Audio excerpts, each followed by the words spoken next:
వచ్చిన వెంటనే దాన్ని పూర్తి చేసి 10,000 రూపాయలని ధూపదీప నైవేద్యం కింద కొత్తగా ఇవ్వడానికి నిర్ణయించుకోవడం జరిగింది. అది ఇప్పటికే ఆదేశాలు ఇచ్చాం.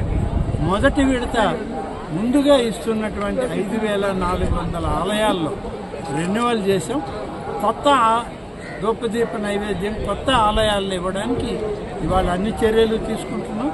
నిన్న కాక మొన్న ఒక 4 రోజుల క్రితమే శాసనసభ సమావేశాలు అయిపోయాయి. అనేక అప్లికేషన్లు వచ్చాయి.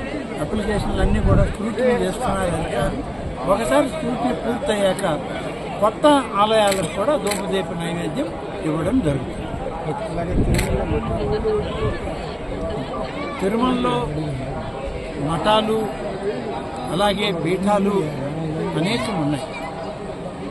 గతంలో అనేక దశాబ్దాలుగా ప్రభుత్వాలు ఇక్కడ పాలక వర్గాలు మఠాలకి పీఠాలకి స్థలాలు ఇచ్చి తిరుమల ఔన్నత్యాన్ని తిరుమల యొక్క ఆధ్యాత్మికతను పెంచడానికి కృషి చేయాలని కండిషన్స్ పెట్టే స్థలాలు ఇవ్వడం జరిగింది. కానీ గడిచిన 5 సంవత్సరాల్లో వాటిని పట్టించుకునేటువంటి పరిస్థితి లేదు. అనేక రకాలుగా వివాదాలు తలెత్తాయి. పీఠాలలో వివాదాలు వచ్చాయి. అలాగే ఆధ్యాత్మిక కేంద్రాల్లో కూడా ఈ యొక్క వివాదాలు వచ్చాయి. ఒకటొకటిగా పరిష్కరిస్తూ వస్తున్నాం.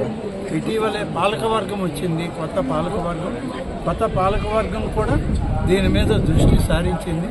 ప్రభుత్వం కూడా వారికి సహకరించి ఈ యొక్క పీఠాలు మఠాలు ఆధ్యాత్మికతను పెంచడానికి అవసరమైన కార్యక్రమాలు ఏమున్నా వాటిని సమర్థిస్తుంది. అంతేకాని వ్యాపారాత్మక ధోరణిలో కానీ ఇక్కడ ఎవరైనా ఏర్పాట్లు చేస్తే వాటిని ఖండించడం తప్పనిసరి అవుతుంది. ప్రభుత్వం కూడా దాన్ని చూస్తూ ఉపేక్షించాలి. Thank you.